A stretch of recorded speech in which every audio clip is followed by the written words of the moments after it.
പ്രിയപ്പെട്ടവരെ, ഇന്ന് രാവിലെ മുതൽ കൂടുതൽ വിദ്യാർത്ഥികളെ എൻകറേജ് ചെയ്തിരുന്ന പ്രധാനപ്പെട്ട വിഷയമായിരുന്നു കാലിക്കറ്റ് യൂണിവേഴ്സിറ്റി PG അഡ്മിഷൻ്റെ ഭാഗമായിട്ടുള്ള സെക്കൻഡ് അലോട്ട്മെൻറ്റ് എപ്പോൾ പബ്ലിഷ് ചെയ്യുമെന്നുള്ളത്. അത് ഇപ്പോൾ പബ്ലിഷ് ചെയ്തിരിക്കുകയാണ്. ആദ്യം തന്നെ നമുക്കറിയാവുന്നതാണ്, കേരളം വലിയൊരു ദുരിതത്തിൻ്റെ വക്കിലാണ്. വയനാടിൻ്റെ പല മേഖലകളിലും ഉരുൾപൊട്ടി കുറേ ജീവനുകൾ നഷ്ടപ്പെട്ടിട്ടുണ്ട്. അവർക്ക് വേണ്ടി പ്രാർത്ഥിക്കാം. ദുരിതം അനുഭവിക്കുന്നവരുടെ ദുരിതത്തിൽ നിന്നും എത്രയും പെട്ടെന്ന് കരകയറ്റട്ടെ എന്ന് ദൈവത്തോട് പ്രാർത്ഥിച്ചുകൊണ്ട് കാലിക്കറ്റ് യൂണിവേഴ്സിറ്റിയുടെ PG അഡ്മിഷൻ്റെ സെക്കൻഡ് അലോട്ട്മെൻറ്റാണ് ഇപ്പോൾ പബ്ലിഷ് ചെയ്തിരിക്കുന്നത്.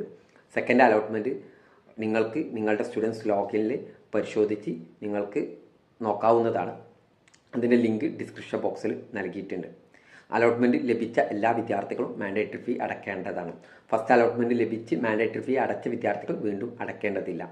നിങ്ങൾ മാൻഡേറ്ററി ഫീ അടച്ചിട്ട് നിങ്ങളുടെ സ്റ്റുഡൻസ് ലോഗിനിൽ സെക്കൻഡ് അലോട്ട്മെൻറ്റിൽ നിങ്ങൾക്ക് അഡ്മിറ്റ് കാർഡ് കിട്ടും. അത് ഡൗൺലോഡ് ചെയ്തുകൊണ്ട് ഈ വരുന്ന 5-ാം തീയതി ഉച്ചയ്ക്ക് 3 മണിക്കുള്ളിൽ കോളേജിൽ പോയിട്ട് പെർമനൻറ്റ് അഡ്മിഷൻ എടുക്കേണ്ടതാണ്. ആദ്യം പറഞ്ഞിരുന്ന ഡേറ്റ് 1-ാം തീയതിയായിരുന്നു. അത് നമുക്കറിയാവുന്ന ഒരു സിറ്റുവേഷൻ കൊണ്ട് തന്നെയാണ് 5-ാം തീയതിയിലേക്ക് മാറ്റി വെച്ചിരിക്കുന്നത്.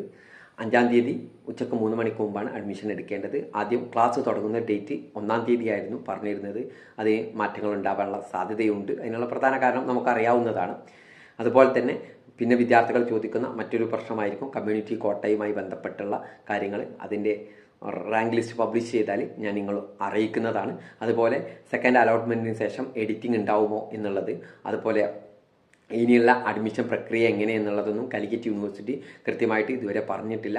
പറഞ്ഞു കഴിഞ്ഞാൽ ഞാൻ നിങ്ങളുമായി പങ്കുവെക്കുന്നതായിരിക്കും. അതുവരെ കാത്തിരിക്കുക. Okay, thank you.